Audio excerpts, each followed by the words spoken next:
Hello once again, folks, and welcome to another fine episode of Forward into the Past. I'm J.C. Rade, your host and narrator, and today we're going to pick up exactly where we left off last time in the exciting Nick Carter mystery, The Call of Death, or Nick Carter's Clever Assistant. And without any pomp or circumstance, we're going to pick up exactly where we left off with Chapter 5. Chapter 5. Patsy Turns Crook. Patsy Garvin needed no instructions beyond those contained in Nick Carter's note, nor additional information as to the position Kate Crandall had taken. It was plain enough to Patsy, and he shaped his course accordingly, knowing that the woman might incidentally have seen him from her window, and that she would recall him suspiciously if they met later. Patsy entered the corridor of a near building and put on a disguise with which he was provided. It by no means improved him, however, for it gave him a decidedly tough and hangdog appearance. "It's good enough for the work to be done," he tersely soliloquized, not anticipating how effectively it was to serve him. Returning to the street, Patsy found a concealment from which he could stealthily watch the door of the bank building, prepared to await the departure of Kate Crandall or size up any visitor she might receive. His vigil was not rewarded until 5 o'clock, when Kate came out and walked quickly up the street. "Gee, she's a peach, all right," thought Patsy sententiously, who, until then, had had merely a glimpse at her through her office window. "She evidently has quit work for the day and is heading for home." Patsy was right. He also inferred from the woman's darkly handsome face that she was not in an enviable frame of mind. He stealthily followed her out of the business district and to an attractive outskirt of the town. There, just as she was turning a corner, a well-dressed man stepped from a near yard and spoke to her. Patsy saw her draw back as if confronted by a stranger, and then he saw the man's face and recognized him. "Holy smoke!" he muttered, slinking back of a tree. "This does settle it. That's Turk McGill, gangster and all-around bad egg, as sure as I'm a foot high. She just about employed him to get the gospel dispenser, and... No, by Jove, she don't appear to know him. I must be wrong." Cautiously watching them, Patsy presently decided that he was right, and that Kate Crandall was not acquainted with Turk McGill. She remained talking with him nevertheless, frowning darkly while likening to his earnest utterances, yet occasionally glancing apprehensively toward a house around the corner. "Gee, he's got something on her," thought Patsy after a few moments. "That's dead open and shut, or she wouldn't listen to him. She's doing so under protest, that's a cinch." McGill was a well-built, florid man, 1,000 times more prepossessing externally than within, and Patsy quickly saw that the rascal's arguments, persuasion, or of whatever his talk consisted, would not immediately prove effective. He saw, too, that he could not directly approach the couple without incurring suspicion, but that he might hasten around the square and approach them through the other street, possibly getting a line on their talk by passing near them. "It's worth trying," he said to himself. "The woman, at least, cannot give me the slip." Patsy did not defer this move. Sheltered by the tree then hiding him, he retraced his steps and darted through a near street, presently rounding the square and sauntering toward the couple from the other direction. While he was still some 50 yards away, however, Kate Crandall abruptly left McGill and hastened to the dwelling at which she had been repeatedly glancing. Patsy rightly inferred that it was where she boarded. He passed her just as she was entering the gate, noting that she looked pale and disturbed and had an ugly gleam in her black eyes. Patsy also saw that McGill was watching her from around the corner, and knowing the utterly depraved and desperate character of the crook, he instantly adopted a ruse that he thought might prove profitable and enable him to get a line on the game McGill was playing. Though he heard Kate enter the house and close the door, Patsy repeatedly glanced back over his shoulder as if hit hard with her flashy style and personal beauty. Upon turning the corner and coming face to face with McGill, however, Patsy pretended to see him for the first time and to realize that his own covert admiration of the woman had been detective. He grinned, remarking rudely, as if by way of explanation, "Don't often see one like her. Lucky for me she went under cover, or I've got a crook in my neck looking backward." McGill looked at him sharply. It was then that Patsy's hang-dog disguise proved advantageous. McGill saw that he was not going to stop or so it appeared, and he said quickly, "Wait a bit." "Wait for what?" questioned Patsy, pausing. McGill eyed him searchingly for several seconds. "You'd wait for the skirt, wouldn't you?" he asked with unmistakable significance. Patsy grinned again expressively. "Rather," he said. "I'd wait for her till I hadn't a leg to stand on." "You might do worse, pal," said McGill suggestively. "You mean I couldn't do better?" returned Patsy. "But I'm not in the class with swell skirts like her."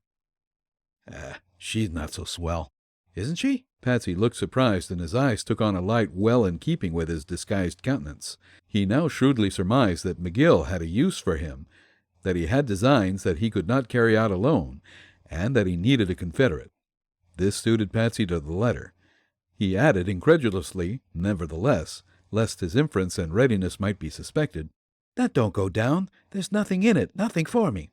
"Think not?" "That's what. I can put you in a way to become very friendly with her," said McGill with squinting scrutiny. "You can?" Patsy demanded. "Surest thing you know. But you'd have to take chances," McGill pointedly added. "Chances, eh? Chances cut no ice with me. I'd take the longest ever." "Is that right?" asked McGill, smiling. "Try me and see," said Patsy, then abruptly, "Say, what's your game? You ain't stringing me along in this fashion for nothing." "I'm trying to get your measure," McGill frankly admitted. "Is that so?" Patsy spoke with affected resentment. "What do you want of it? How do you like it as far as you've got?" "You look all right," McGill vouchsafed dryly. "Well, I ain't dolled up for anything," Patsy bluntly asserted. "I'm just as you see me, all on the surface. Take it or leave it. It's up to you." McGill was favorably impressed, and he waxed confidential. "See here, pal. What's your name?" he inquired. "Jack Dolan," said Patsy readily. "D'you hang out around here?" "Not so far away I can't hoof it." "What's your business?" "Chauffeur, when I'm in on a job," said Patsy at random, but he again shot luckily.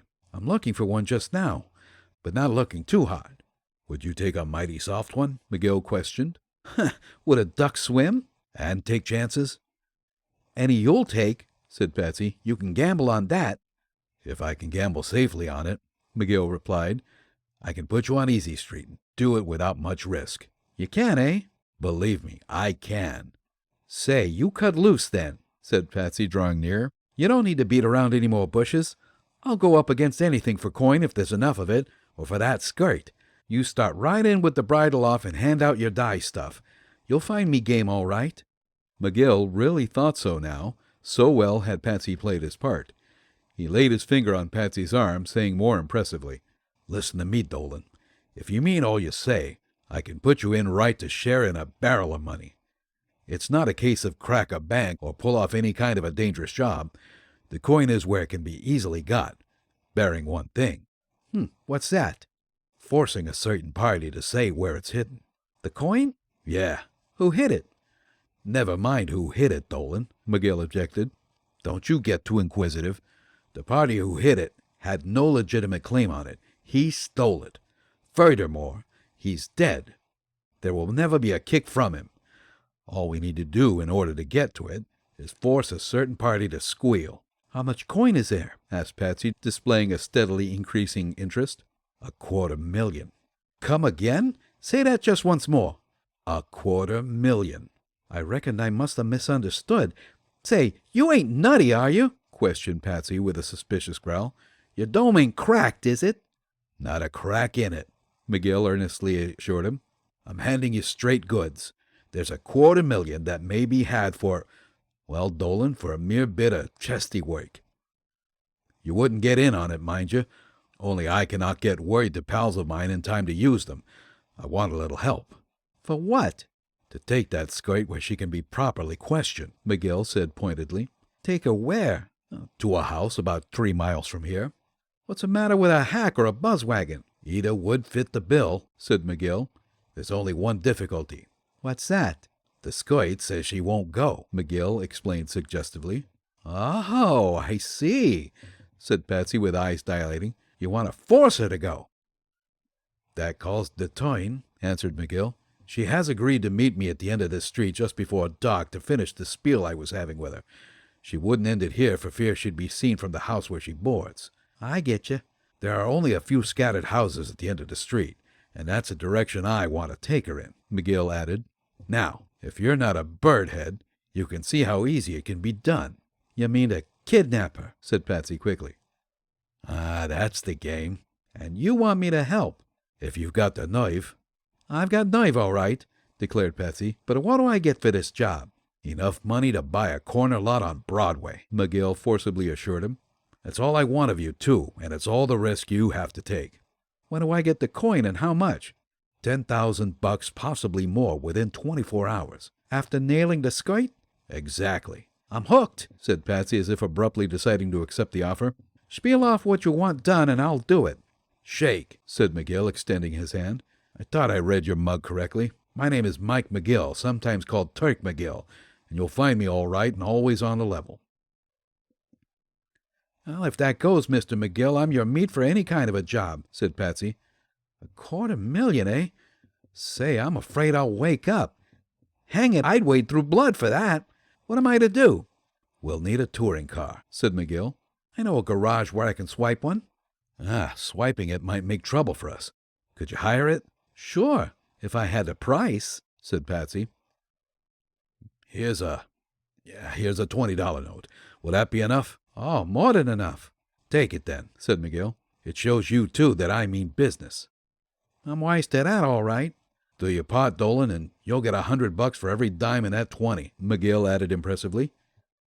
"You leave it to me," Patsy rejoined. "That skirt is as good as on her way." Who is this gangster that wants to kidnap Kate Crandall? And what exactly has Patsy gotten himself into? Can he send word to Nick Carter in time? Well, we'll find out in the next exciting episode of Nick Carter, Master Detective. Hey, gang, thanks for listening. I hope you're enjoying these episodes, and if you are, why don't you go ahead and leave a review or follow me on Facebook, or, if you like, you can always buy me a coffee on our website, forwardintothepastpodcast.com. The website again is forwardintothepastpodcast.com. Follow the link to buy me a coffee, and you can either subscribe for a one-time deal or a monthly subscription. Hey, thanks again for listening, folks. Keep sharing those stories, and be a good human. Bye for now.